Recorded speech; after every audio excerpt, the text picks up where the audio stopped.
നമ്മുടെ ഹൃദയത്തോട് സംസാരിക്കുമ്പോൾ, കുടുംബങ്ങൾ അനുഗ്രഹിക്കപ്പെടുന്ന വചനപ്രകാരം ഈ വചനം കേൾക്കുമ്പോൾ നമ്മോട് മാത്രമല്ല ദൈവം ഇടപെടുന്നത്, നമ്മുടെ തലമുറകൾക്ക് വേണ്ടിയാണ് ഈ വചനം നമ്മൾ കേൾക്കുന്നത്. മനസ്സിലാക്കുക, ഇന്ന് ഈ വചനം കേൾക്കുന്നത് നമുക്ക് വേണ്ടി മാത്രമല്ല, നമ്മുടെ തലമുറകൾക്ക് ദൈവത്തിന്റെ വാഗ്ദത്തങ്ങളും ദൈവത്തിന്റെ വെളിപ്പാടുകളും ദൈവത്തിന്റെ ദർശനവും വരാൻ വേണ്ടിയാണ്.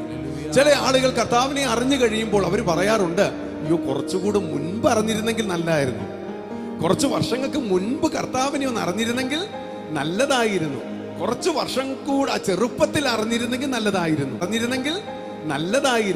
കുറച്ച് വർഷം കൂടെ ആ ചെറുപ്പത്തിൽ അറിഞ്ഞിരുന്നെങ്കിൽ നല്ലതായിരുന്നു.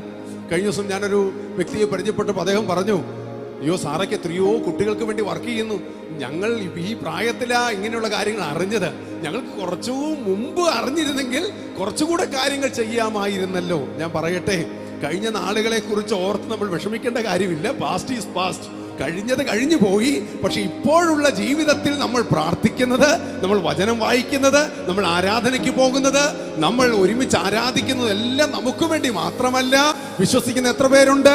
ഇന്നത്തെ നമ്മുടെ ആരാധനയും നമുക്ക് വേണ്ടി മാത്രമല്ല, യേശു ക്രിസ്തുവിന്റെ നാമത്തിൽ ഞാൻ പറയുന്നു, അത് നമുക്കും നമ്മുടെ തലമുറകൾക്കും അനുഗ്രഹമായി മാറാൻ പോകുകയാണ്.